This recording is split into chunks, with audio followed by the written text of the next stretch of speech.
A few weeks ago, I did an episode on 3 divination methods that are great for gaining insight and clarity: card pulling, scrying, and pendulum.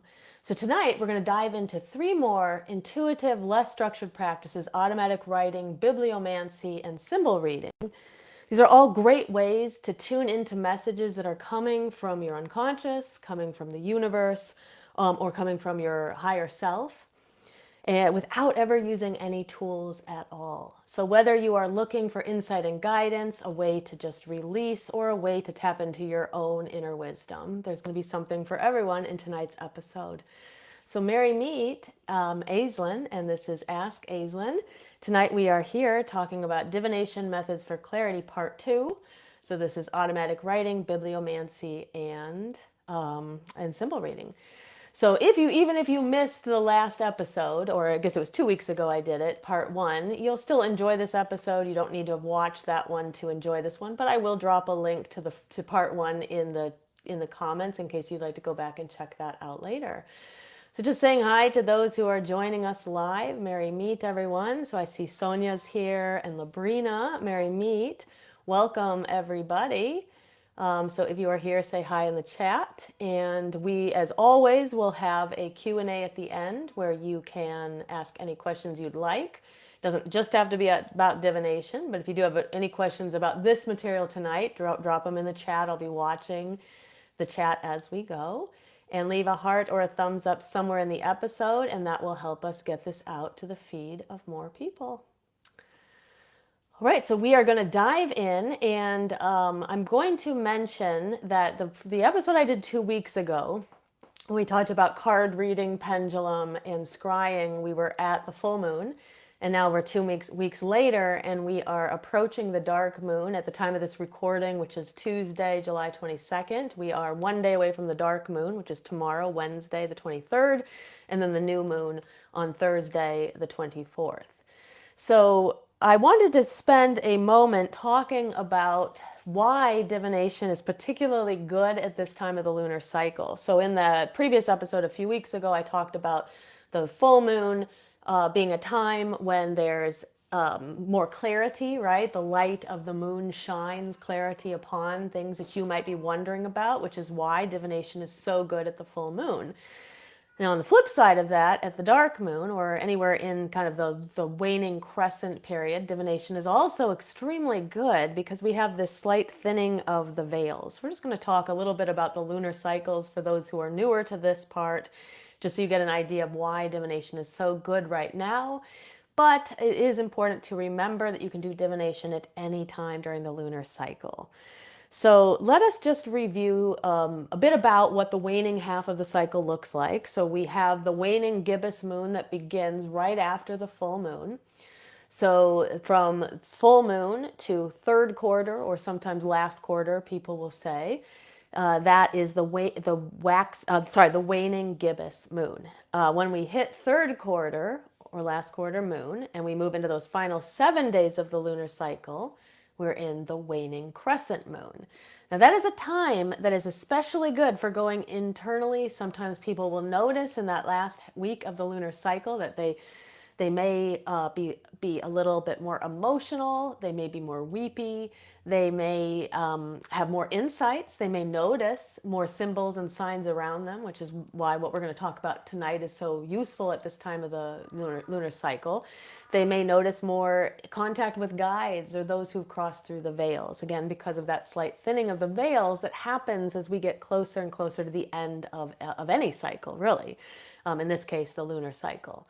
Now, when we get to 3 days to the end of the cycle, we reach the balsamic moon. So the definition of balsamic moon, at least from the perspective of kind of energy, is the last 72 hours of the lunar cycle. So the veils thin further here.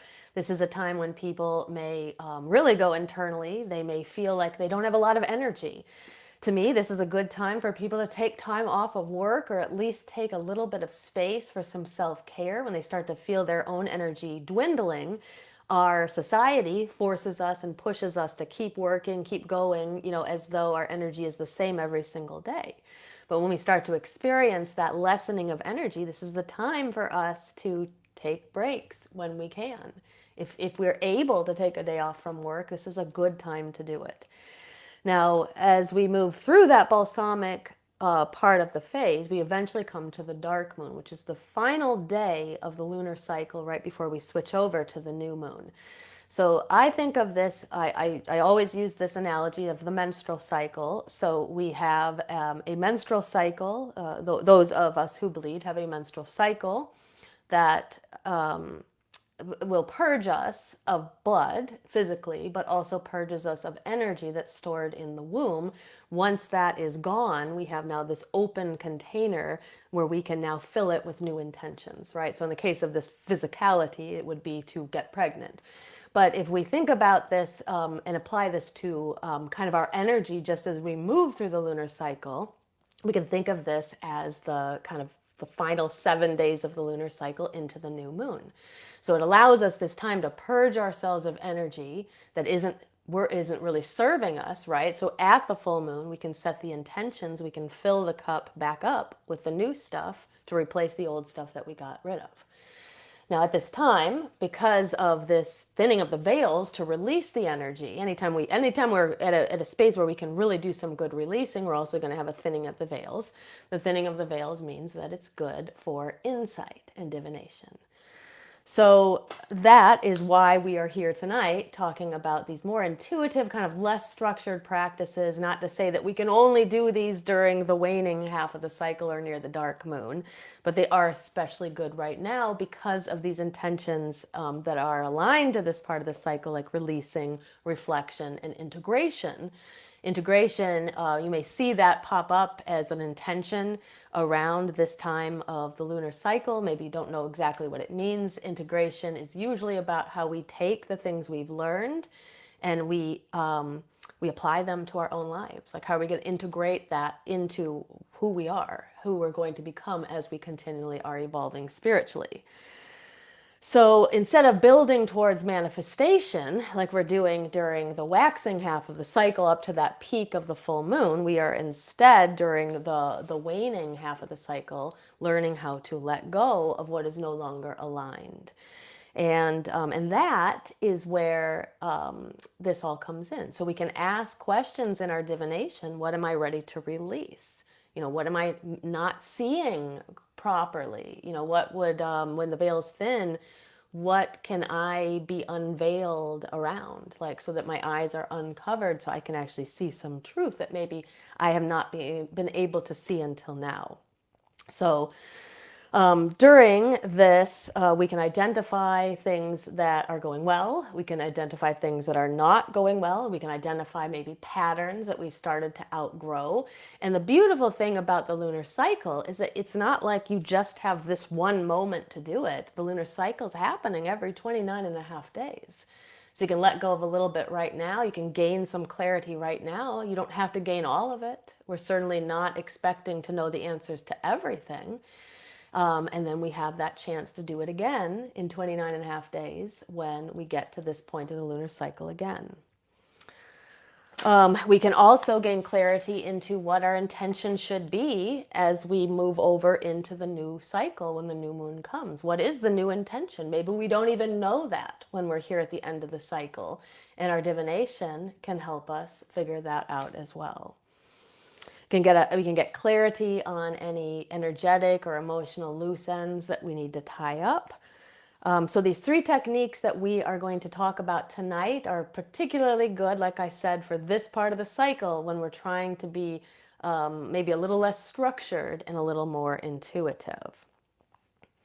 They're especially powerful. They help us to, kind of tap in and listen to our own insight. And so whether you feel that you're tapping into just simply your own unconscious, your higher self, or connecting to ancestors or spirit guides, we can all gain insight at this time through these methods. Okay, so we're going to spend the rest of the episode talking about these three techniques. I'm going to demonstrate 2 of them, and the third one I'm going to tell you about, share some of my experiences that I have had with this method. But I also want you to feel free in the chat, whether you're live or you're watching us later, share some of your experiences with us. If you've ever tried automatic writing, or if you've ever tried bibliomancy, or what are your experiences with symbol reading, we would love to hear from you as well. So let's start with automatic writing. This is one that people have asked me about a lot, and this is a method that I have used for many years. And automatic writing can be used to connect to your own inner wisdom, but it's also a way that people use to connect you, basically using yourself as a medium to connect to spirits outside of you. So you can also use it kind of like a Ouija board in some ways to communicate to spirits as well. So we're going to, as we talk about it, mostly what I'm going to talk about tonight is how you're going to use it as a divination tool. So we're not so much channeling spirits necessarily here. We're talking more about we're divining for ourselves the same way we would with a deck of cards, but just know that there are other uses for automatic writing. It is a great method for those of you who are already into writing. So if you like to write, this is probably going to be a good method for you. It is intuitive channeled writing, which means that it is not conscious. So in conscious writing, even when doing journaling, there's often this critic. There's like an internal critic, or we erase things, or we're pausing and we're reflecting on things. And that is not how automatic writing works. Automatic writing, I'll explain in just a moment, and I'm going to try to demonstrate it here if it works on camera.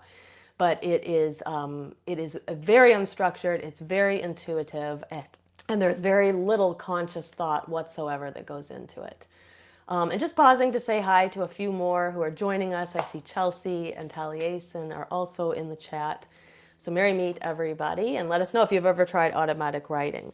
So the first thing that we want to make sure is that we are in a grounded place, and this is going to go for any divination method that we are trying.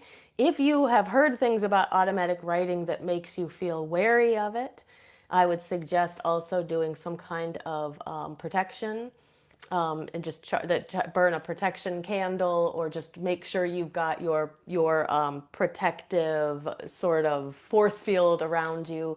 So what I like to do is kind of start by burning a candle, and then I imagine just a ring of white light starting to surround me. And it's not just a ring in the 2D kind of level. It's also like kind of imagine it building up above me and below me. And in some ways you could think of yourself as being encapsulated in a protective egg or a protective sphere of some kind. And so that can be helpful for people who are nervous about divination, especially this kind of divination method.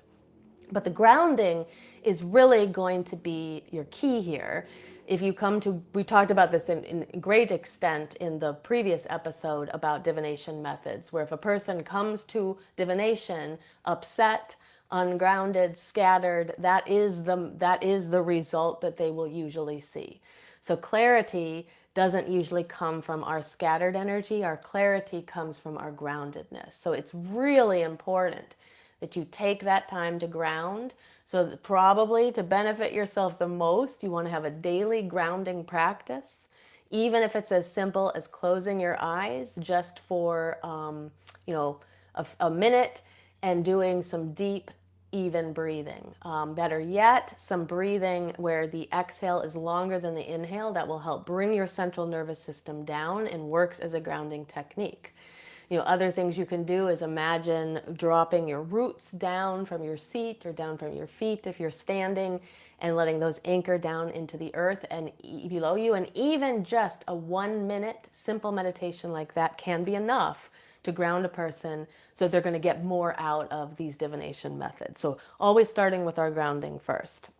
The next thing you may want to do with these methods is you don't necessarily have to cast a circle and do a big elaborate ritual, but maybe burning some incense or lighting some candles that help you get into ritual space can be very helpful as well. Now, there's a couple of different ways to do it. In one method, you're going to just simply sit with a question. So it does usually help you, especially when you're starting out with automatic writing, to have a question to begin with. If you've tried it, or if you decide to try it because of this episode, you may notice, what I have noticed is that a lot of what comes out can be confusing, And so if we are more honed in on a question, there's less room for there to be confusion in the result that comes through. So I recommend, at least in the beginning, starting with a question and then begin to repeat it over and over in your mind. And you can even write it at the top of the piece of paper. And then you're going to try to quiet your mind. So if your mind does not feel quiet at that point, you could start to do some grounding breath work or go back to your grounding practice of any kind. And then you are going to begin to write. Now, I'm going to give you some tips at the end that are techniques and tips that have helped me that have to do with like relaxing the arm, but I'm just going to kind of go through the method with you first, and then I'll give you some kind of tips of the trade after that.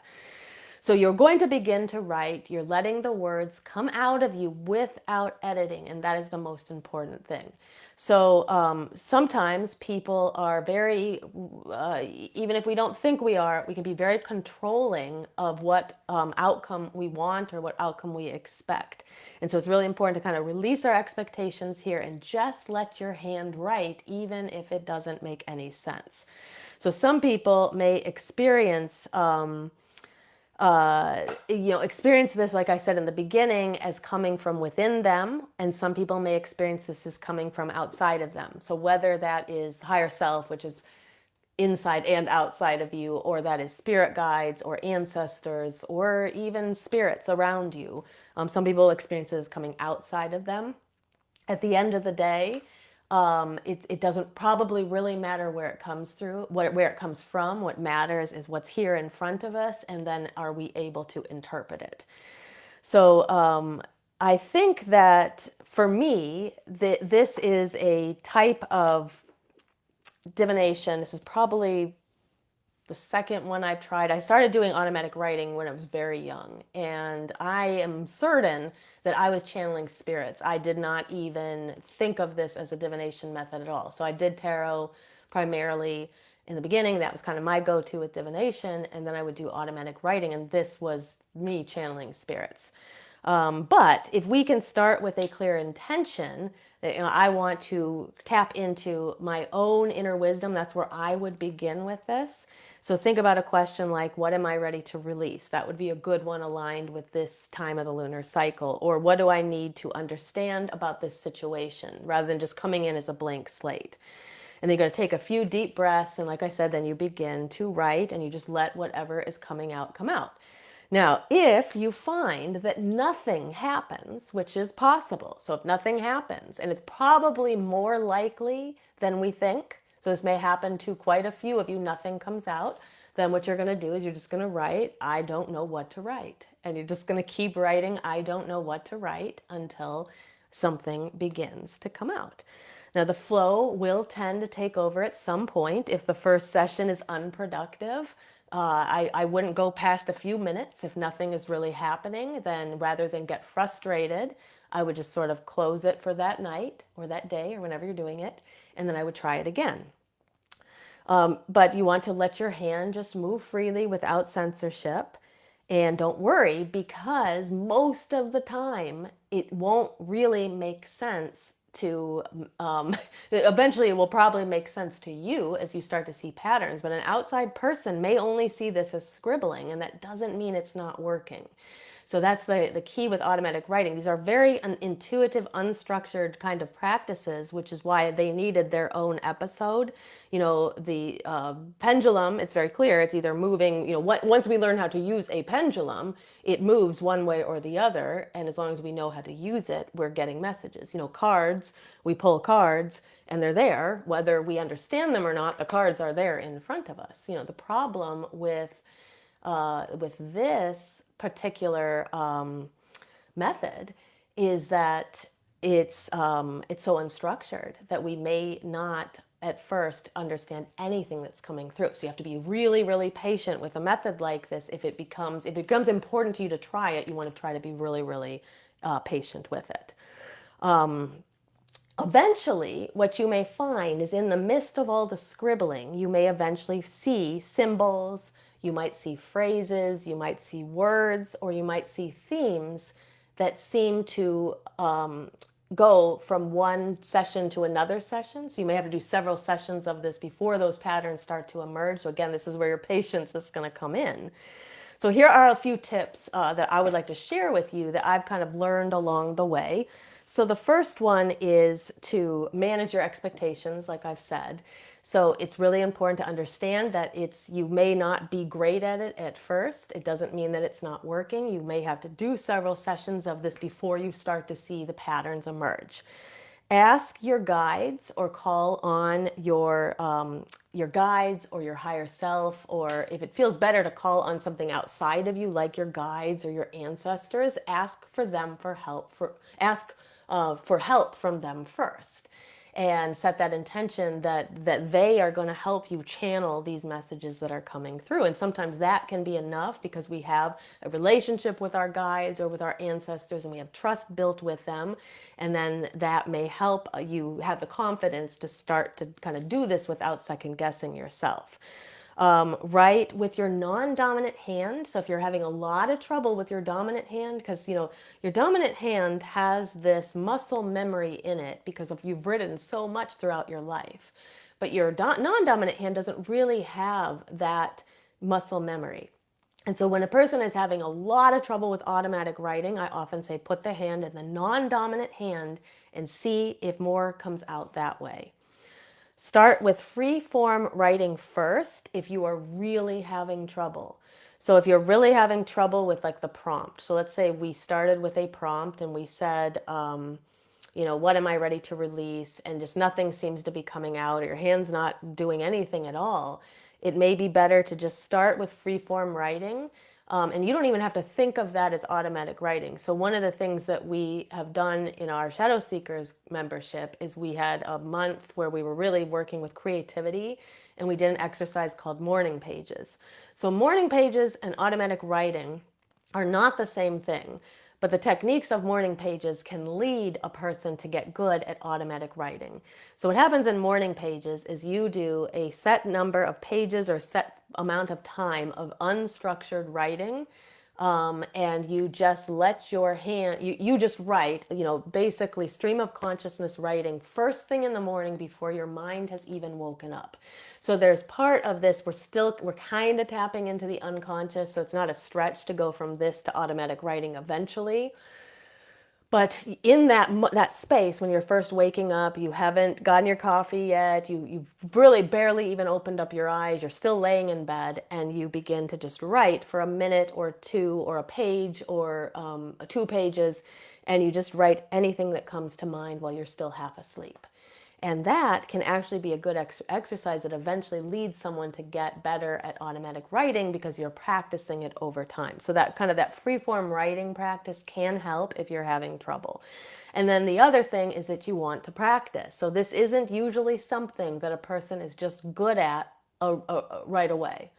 This is something that they may be. You may pick up the pen, and this may be your go-to divination method after that because you may be very good at it. Or maybe you've already done it and you already know you're very good at it, and maybe you've been good at it from the very beginning. But the vast majority of people are not going to be as good at it, so they are going to need practice. And this is where, again, you need to manage your expectations. You will get better at it if you practice it with time. That is the same for most things, right? So same thing with the tarot cards. People will just like pick up a deck of cards. They're like, I don't know what it means. And then they're like asking, they're trying to get insight from other people. And really what we should be doing is trying to trust ourselves. So that's one of the things too I'm going to talk about when we talk about the symbol reading, is it's really important for you to try the practices on your own and then look for outside help. If we just simply are always looking for someone outside to give us the answers or tell us what to do or how it should work, we are not developing our own inner knowing and our own intuition. So I'm going to try to demonstrate it here on the camera. I cannot promise that anything will come through because even for me, who's done it for a while, it doesn't always, I'm definitely going to be able to get my hand to do something, I know, but I'm not sure if anything that will make any sense will come through, but we're going to try it. But I also wanted to kind of open it up here if anybody here tried automatic writing before. So let us know in the chat if you have tried it. Okay, all right, so let's see if we can get it to work. So I have some paper here, and I've got so I don't have an ability to share my screen, so I'm going to basically do it here, and then I will share with the camera whatever comes through for me. So here's what I usually do. So I'm not really set up, with it. I don't have candles or incense or anything going. So usually what I would do is I'll close my eyes, and I am going to take a deep breath here.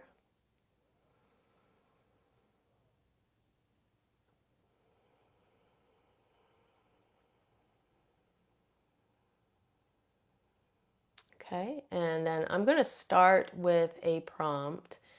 So let's just use one of the ones we brought up in the episode so far, where we said, what is ready to be released? Okay, what is ready to be released as we move into the final, few days of the lunar cycle. So then I typically do write with my dominant hand. And what I really want to make sure is that my arm and my hand and my forearm especially is very relaxed. So sometimes I will even massage it a bit, because I don't want any rigidity in my hand. Because again, I'm trying to let my unconscious come through, or perhaps I'm trying to even contact something outside of me, like a guide. And then usually what I do is I start, let's see if we can get it to work, but I start by just putting my hand up in the air. And I don't want to force it. That's why I wasn't sure it was going to work on camera. But eventually what will happen is my hand will usually start to move a little bit. And that's how I know that I'm ready to do the writing. I'm just not really set up here. Like I don't have a desk or anything. I'm just on this laptop. But let's just see if we can get anything to come through.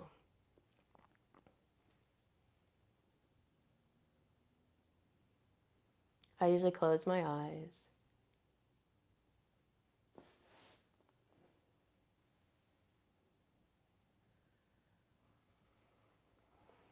And if you are watching this, you can feel free to try it too with me and see if anything comes out. Like I said, I keep my eyes closed just because it's a way to go internally.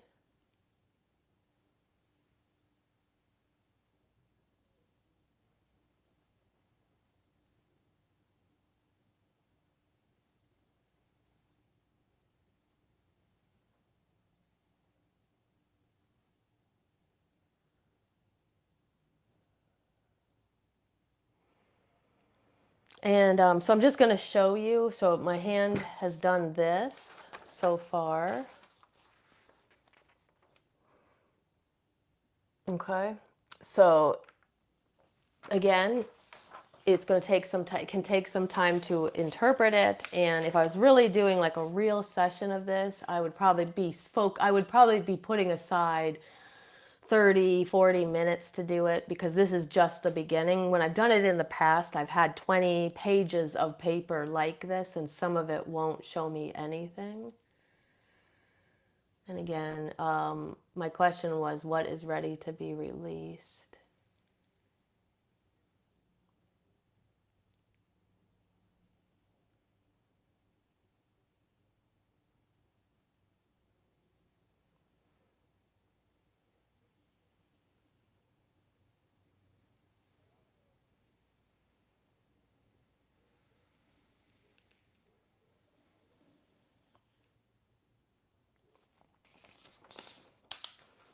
So let me show you more.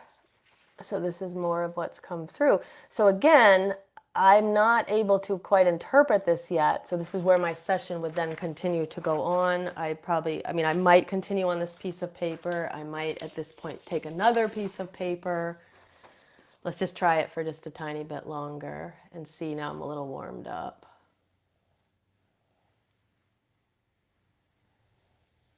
But I also don't want to force it, because I do want you to also see that many of the initial sessions don't produce as much.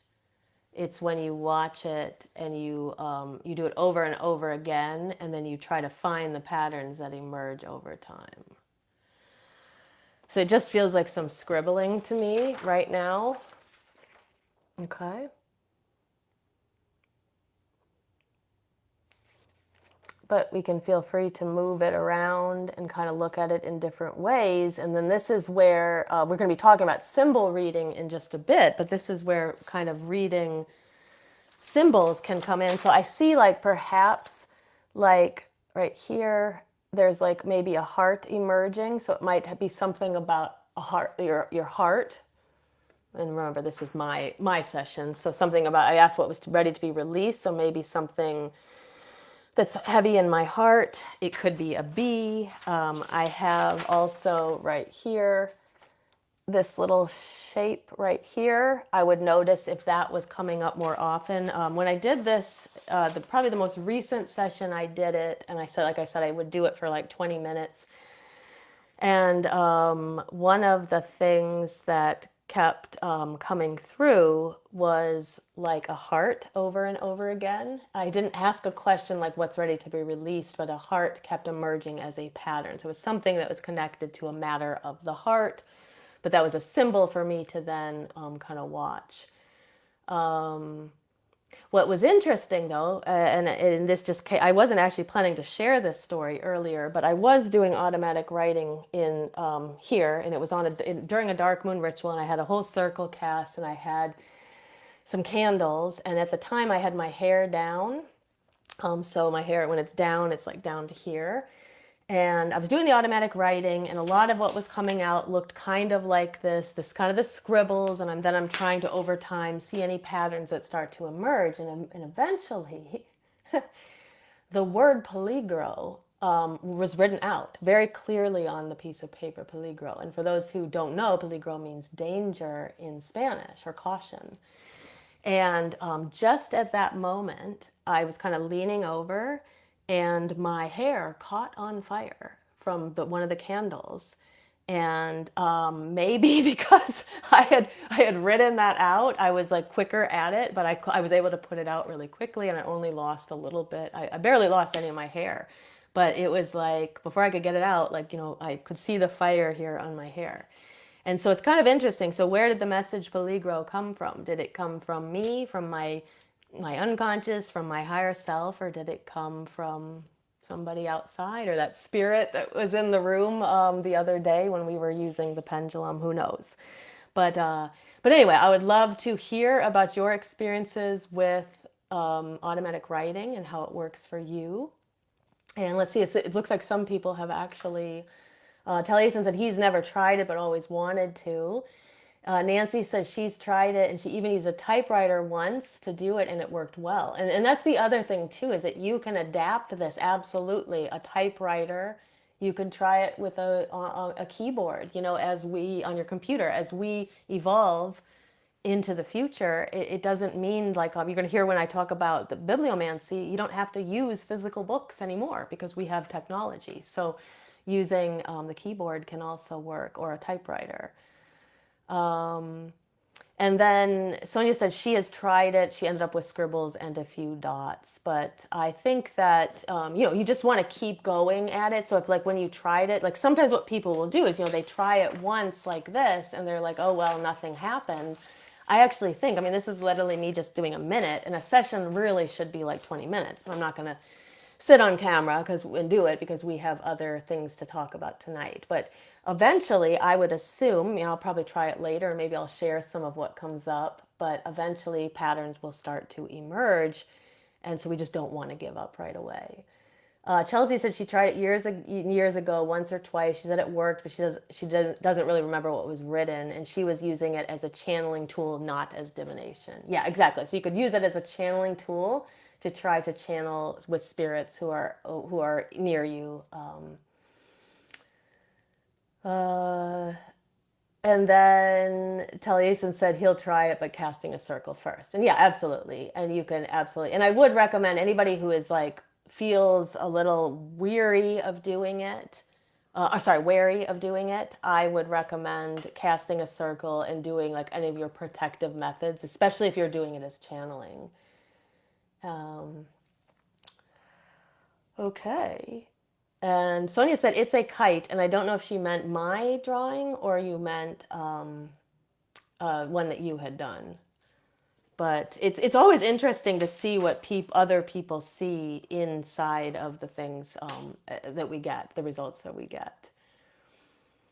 Okay, so let's move on now. But I'd love to hear, if anybody else has used automatic writing, we'd love to hear from you. But let's move on, and we're going to talk about the next tip, or the next thing we're going to talk about is bibliomancy. So bibliomancy is divination using books is usually what the definition is, but it's really divination using the written language. It has been used for centuries and centuries and centuries. There's good evidence that people have used the Bible to divine through bibliomancy. People have used the Torah. It's often like in our history, it's usually spiritual text, sacred text that people use. So again, like with automatic writing, we want to make sure that we are grounded first before we try it, because again, like we learned in the episode, the part one, when we come scattered to this, when we come ungrounded, we usually aren't going to get good results. So we want to ground first. So the thing is that we can start by doing we can actually have a specific question like we were doing in automatic writing. Again, like automatic writing, you don't have to have a specific question either. I just think when we're first starting out, it can be better for us to have a question, because then when the scribbling kind of starts and the patterns start, it can be easier to take that question and then look at what is coming through and connect it, as opposed to just having like an open-ended session. Now, the same goes with bibliomancy. Usually when we're starting, it can be good to have a question like, what am I ready to release? Or, what is no longer serving me? What is the new thing? What is the new thing that I should draw in for the new cycle? Any kind of question that you could ask cards, you can also ask in bibliomancy. You can also ask the books.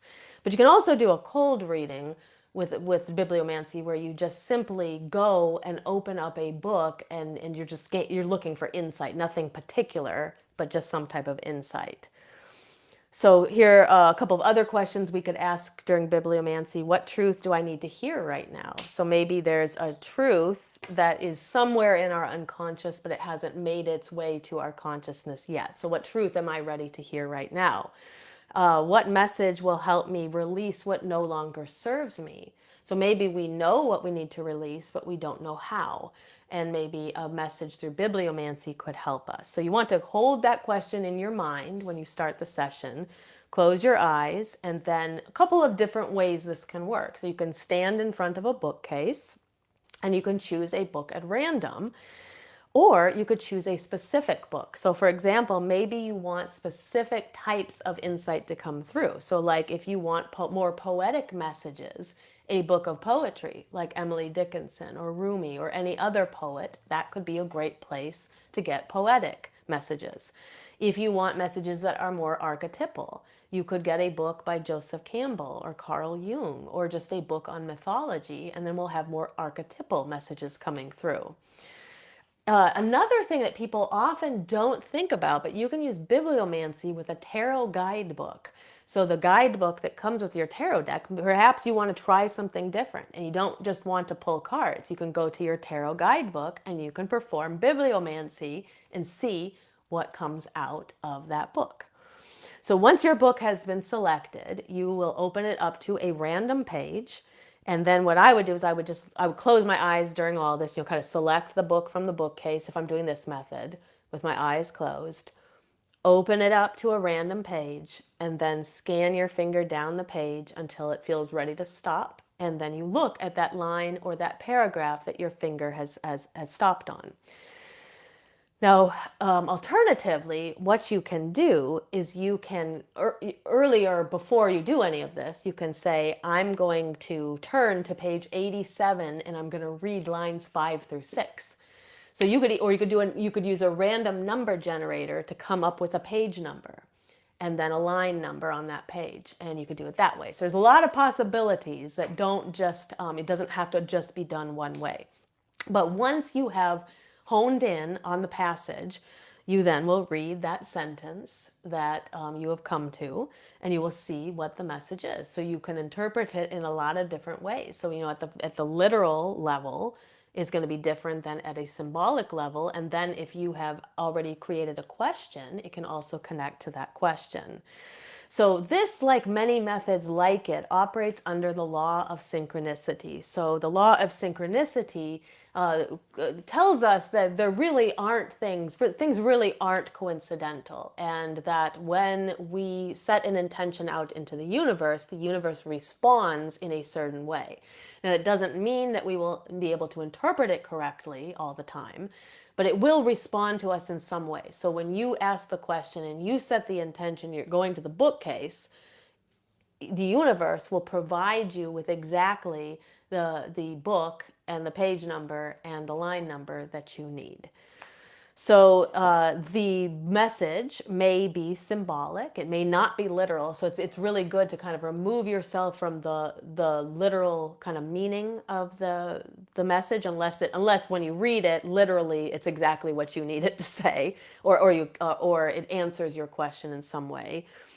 It could be a symbolic answer. It could be surprising. It could really not be what you're expecting at all. It might be exactly what you need to hear in that moment. So there's a lot of different layers. And if we, again, like in the first method with automatic writing, we kind of remove ourselves and our ego from it all, and we just are open to the experience, we're going to have a much better experience.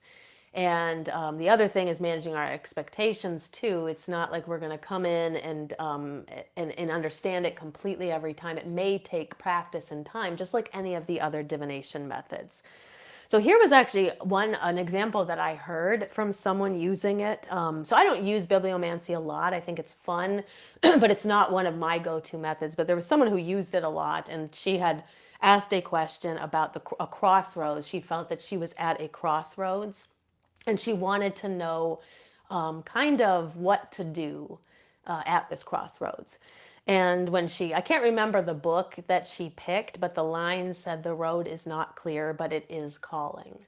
So to her, it's like it wasn't giving a definite answer, but you can obviously see that the line that was picked randomly is very much in tune with the question that was asked about a crossroads. And for her, it was enough to shift her perspective so that she could keep going and be okay, maybe without knowing the answers in that moment, just having the affirmation or the confirmation that the road that she was on was, what did it say? The road is not clear, but it is calling. So basically, she's on the right path, even if the clarity isn't quite there yet. And she used that to confirm to herself that she was on the right path.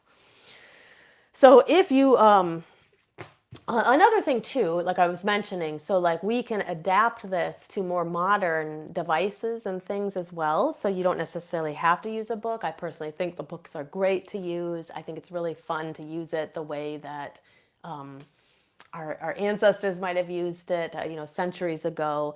But you can also move into the modern world and you can use online sources. So you can ask a question and you can go to a website and then you can scroll down and close your eyes and then stop the scroll at some point and read what line is right there when you stop. So you can do it kind of with some online methods. You can also go into your phone's notes app, like if you take a lot of notes, or if you have some apps, right? You could do this with a phone app. Just open up an app that has text or something and scroll through it, and then eventually stop at a place and then see if that makes any sense. The message that is there when you stop. So I'd love to hear who has tried bibliomancy before. What were your experiences? Did it go well for you? Did it not go well for you? I have some books here, so I thought we would try a little bibliomancy here. So let's see what is one of the questions that I had asked earlier. Let's just ask one of those questions. So, what truth do I need to hear right now? Okay, what truth do I need to hear right now? So I have several books I pulled up. One here's The Foundations of the Temple by Christopher Penczak. So this one, I'm going to just pick a page, and then we're going to pick a line. And this has opened up to, I can't, one of the problems is that unfortunately I can't read this. It's too dark underneath where all the lights are. Okay, here we go. So the page I opened up to was like a history of the Salem witch trials, and it's listing all of the people who it appears to have been accused and convicted in the Salem witch trials. So what was my question again? What truth am I not seeing? Okay.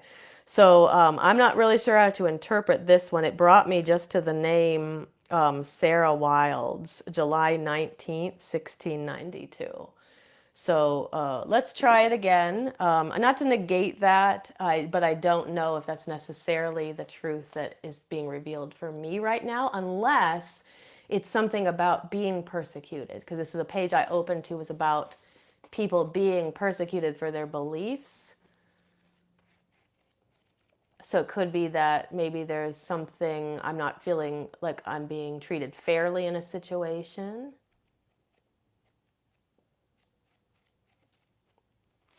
Okay.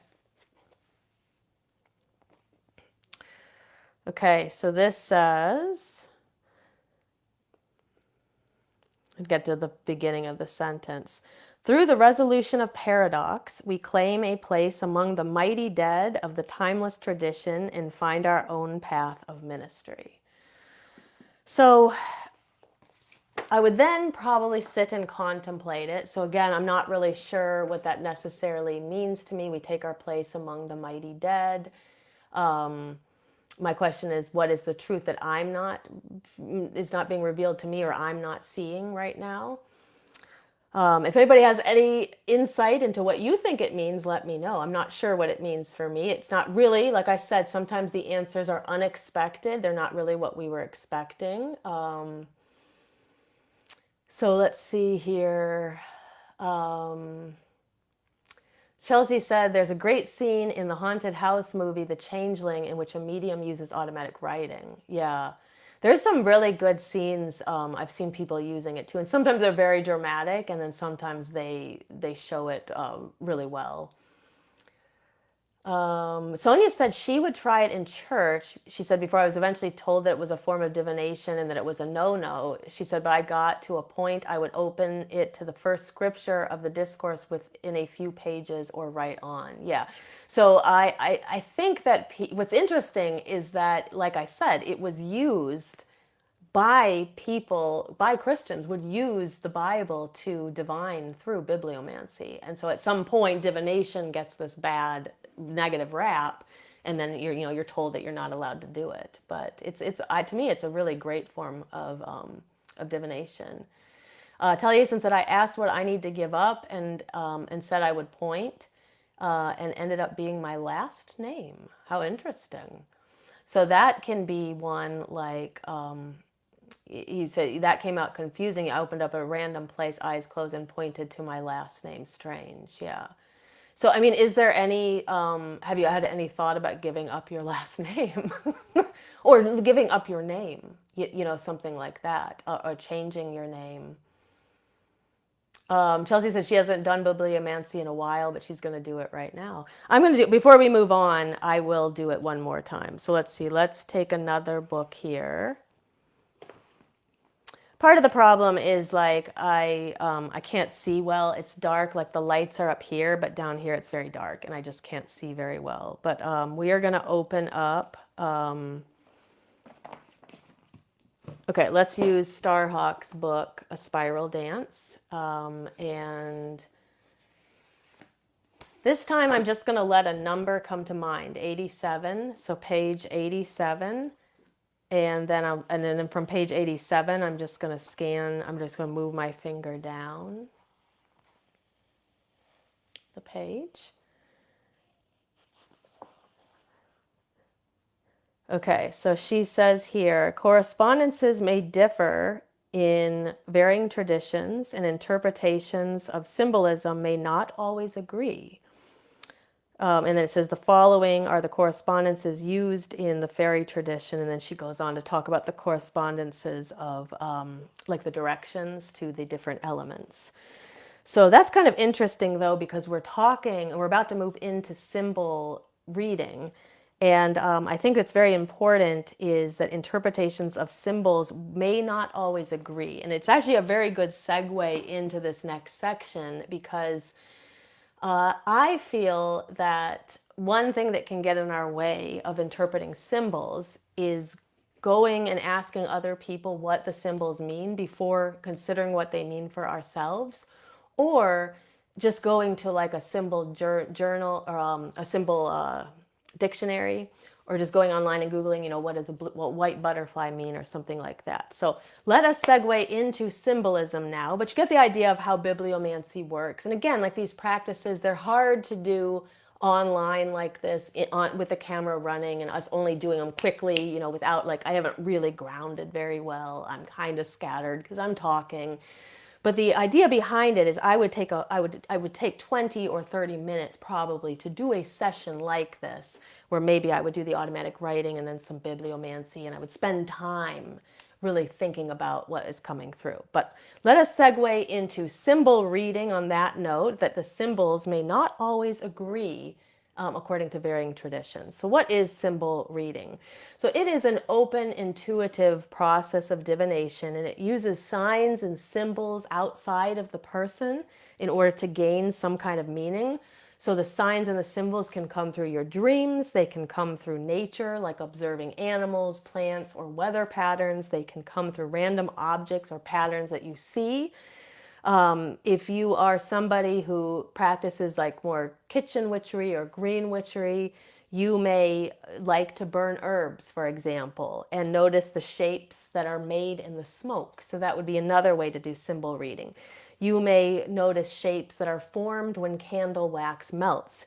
You may drop bay leaves or other flowers into a bowl of water and then notice what kind of symbol or shapes they form. Or you might drink tea. You might make a sacred brew for yourself and drink it, and then notice the patterns and the shapes of the tea leaves in the bottom of the glass. You might notice patterns in the clouds or the sky around you. You might notice patterns like anywhere you observe them. Repeating numbers is one that comes up for a lot of people, or repeating patterns. So this is basically, when it comes to reading symbols, we may think of these, like any of these methods, we may think of this as spirit, we may think of this as our higher self, we may think of this as our ancestors or spirit guides. At the end of the day, the messages are probably all coming from the same place. They really are coming from the inside of you, who is much more gifted than you know. You have more insight than you can ever imagine or believe. We forget a lot of that when we incarnate here, and then we spend a lifetime trying to find that, right? But at the end of the day, probably these messages are all coming from the same place. The idea is that spirit, higher self, can and will communicate with us through varying methods. And you are a channel, and then this thing that you are reading is like the medium through which the message is coming through. And what I believe is that constantly the universe is communicating with us, and we're just not able to see it on that level at all times. But every once in a while, it breaks through. And we might notice the patterns that emerge in numbers, or various places that we go, perhaps, and we see the same symbol over and over and over again, and we start to notice those patterns. And then sometimes intentionally, we create the patterns, like by burning a candle and noticing the shapes that the wax forms, or noticing shapes in a candle flame. So this can be a good practice for somebody who really doesn't, maybe you don't have the specific questions to ask. Maybe you don't know what questions to ask in some of your divination with automatic writing or with bibliomancy. And you can just be very open here and just kind of notice patterns around you.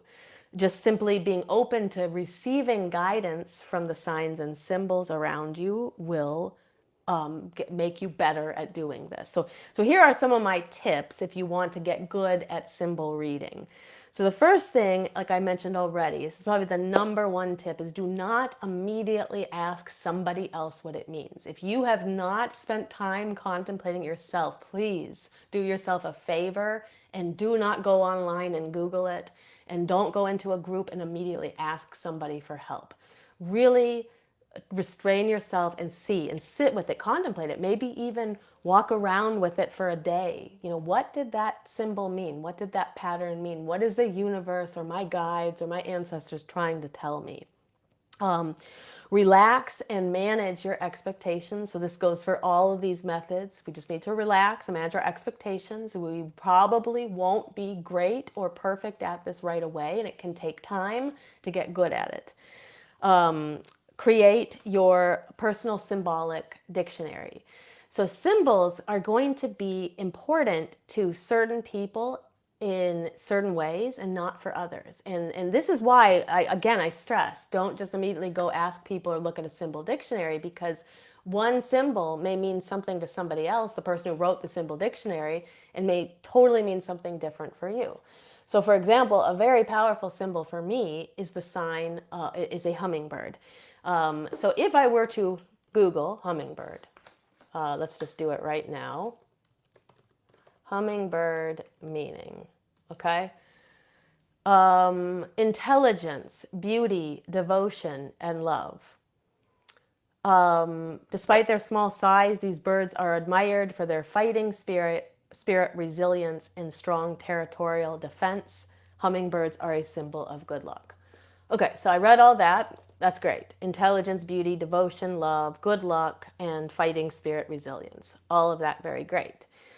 But the thing is that a hummingbird is a symbol that after I had an ectopic pregnancy 5 years ago and was hospitalized and had, blood transfusions and eventually got out of the hospital.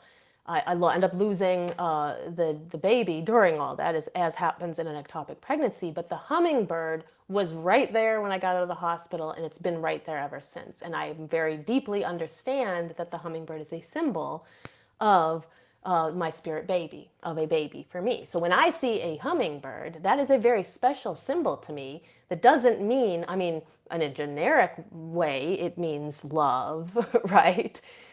Good luck, perhaps. But if I was just going to this and I wasn't actually using my own internal insight, I would be really very deeply missing the message of that sign. So that is why it's so important for you to really think about what symbols mean to you and eventually create your own symbol dictionary, so you know that when that symbol comes up, this is what it means for you personally. And your symbol dictionary shouldn't really be published into a book and then sold to a bunch of people as a symbol dictionary, right? Because it's your symbol dictionary. So again, this is where I'm going with this, is that when people are publishing symbol dictionaries, we have to take it with a grain of salt. That's what they think those things mean. And of course, looking at different cultures and what different cultures think the symbol means. But again, going back to you, yourself, and what it means to you, that is going to make you more intuitive. It's probably one of the most important things you could ever do for yourself, is just really pause and reflect on what symbols mean to you. In your symbol dictionary, you can list objects, images, animals, what they mean to you intuitively, and that eventually helps you develop your own symbolic language. So I would love to hear from you guys. What are your experiences like interpreting symbols around you? I've shared this before. Sometimes I like to ask the universe for specific symbols. And there was a time I asked for a red feather. as sort of an affirmation that I was on the right path. And I asked for a very difficult thing. It's not hard to find it's not easy to find a red feather while hiking in the mountains over Burbank, California. But when I got to the very top of the mountain, so like 3,000 some feet up, and there was a bench on the very top of the mountain where people watched the sunset, and there was this red thing sitting on the bench, right in the middle of the bench, and I walked closer to it, and it was this little like golf ball that was painted like a little red bird. So I didn't find the red feather, which was nearly impossible to find, but I did find this. And so this, to me, what I took from this is the universe like met me. It gave me the best thing it could, when it couldn't give me a red, necessarily a red feather on a mountain where there are no red birds. So I'd love to hear from you about your experiences. I love hearing about people going out in the world and the things they see and the meaning they take from them. So, so let me know in the chat. So going back to his name, Taliesin said it could be how I have currently been lately, a place of inactivity and not going out. I need to end that. Sonia said wants to learn reading tea leaves. So I would like, we're not specifically talking about tea leaves, but all of the strategies we're talking about tonight, with tea leaves, there's ceremony to it. So I would definitely do some research on it. But again, you can use any of this information about how do we use our own intuition. Like, what is the first thing that comes to mind when you see the tea leaves at the bottom of the glass? What do they look like to you? And that can be a way to strengthen your intuition and work with your intuition over time.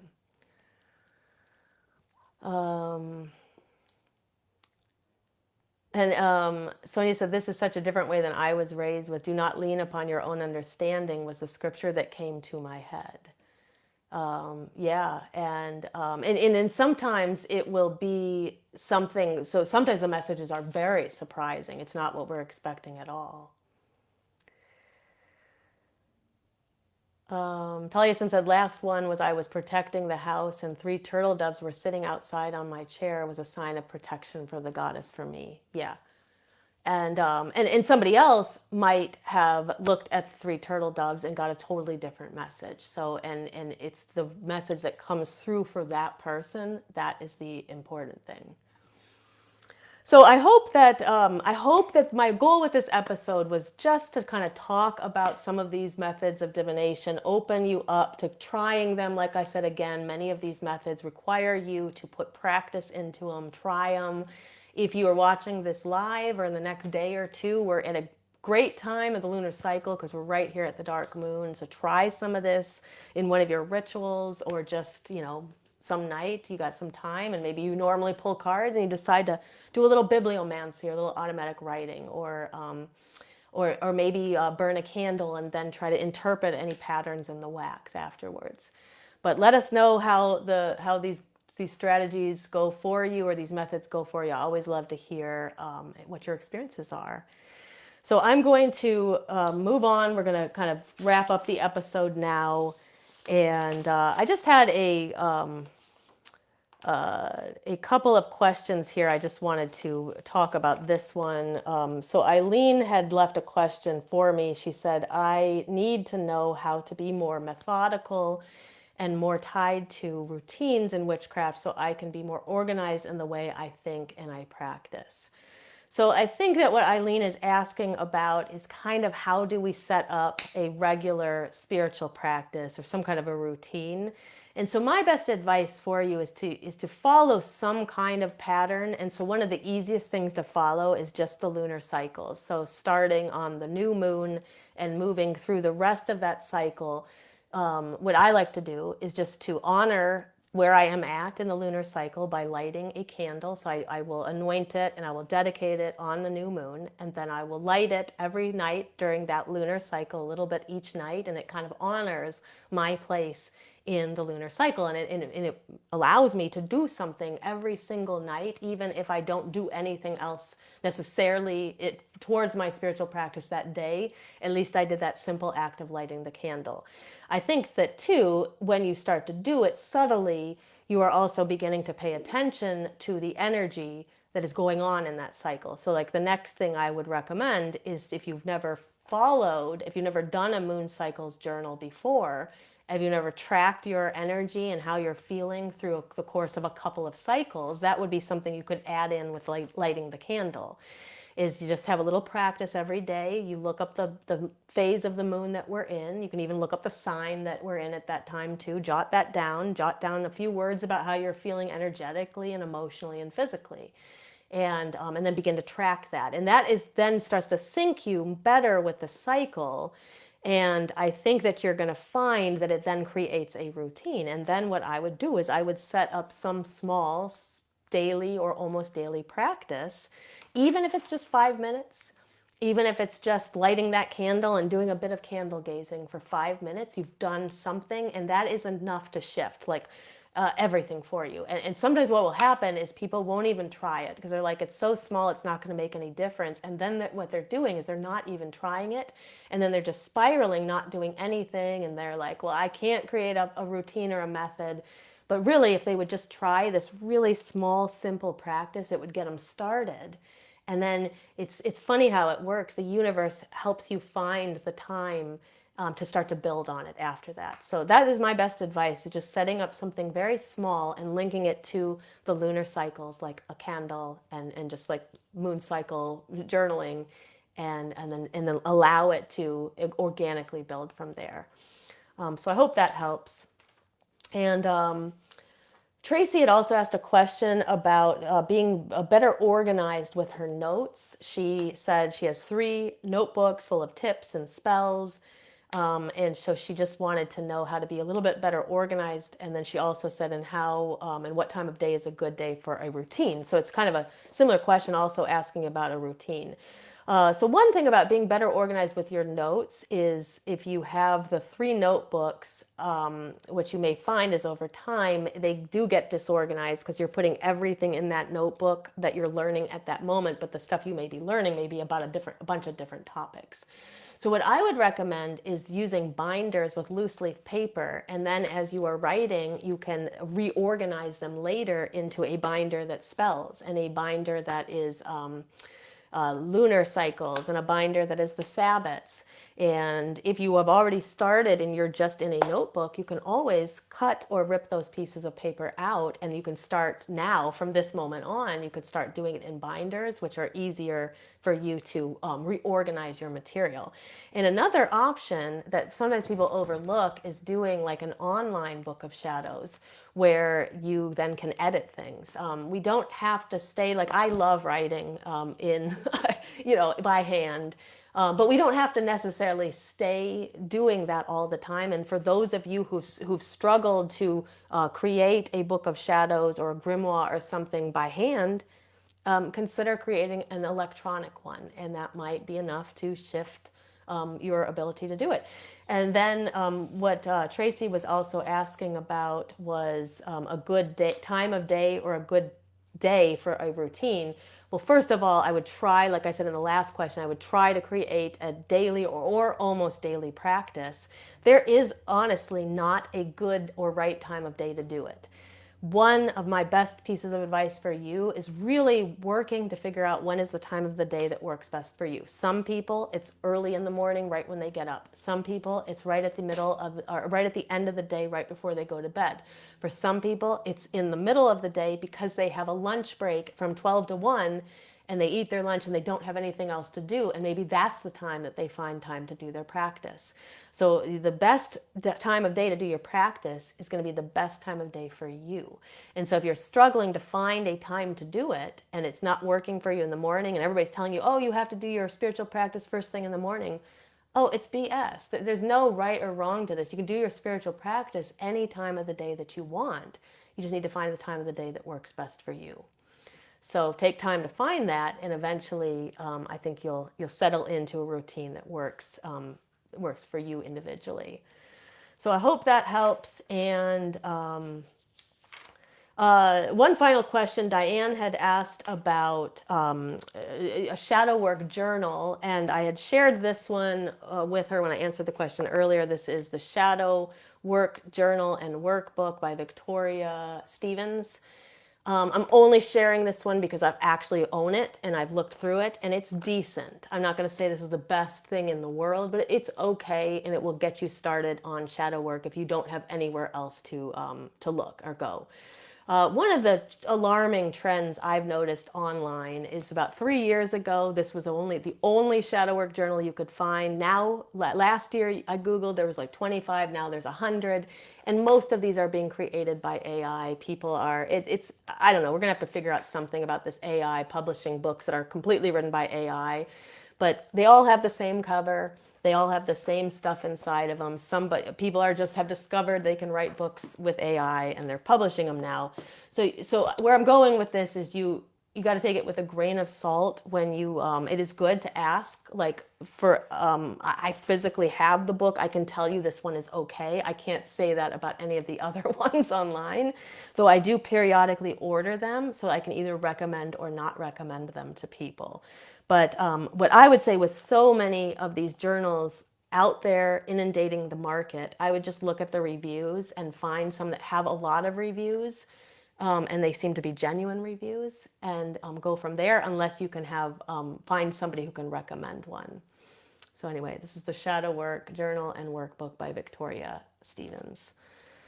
So I hope that helps and answers some of the questions. If anybody has any questions who are live, go ahead and put those in the chat. And I just wanted to tell you what's coming up. So next week on 7/29, we're going to have an episode on Lunaza. Because Lunaza, the first of the harvest festivals, is coming up, generally celebrated from 8/1 to 8/2. So that is coming up, and we'll do an episode on that. And on 8/5, we'll also have an episode on the Lionsgate portal and how you can tap into that energy specifically for some good manifestation goals right now. And then on 8/8, we have a Lionsgate portal Lunaza online ritual that we're going to open up to the public. So if you are not a member of our Shadow Seekers membership or Coven of Midnight's Flame, we will be inviting you to join us, and you can get a ticket through a donation of any amount. So as we get closer, that ritual is on 8/8, and as we get closer to that, you just watch for some info, and you can sign up and get a ticket and join us. We'd love to have you. And then I also have an upcoming Money Magic workshop. It's a free workshop coming up, and it will be happening sometime in August. So as we get closer, I will let you all know.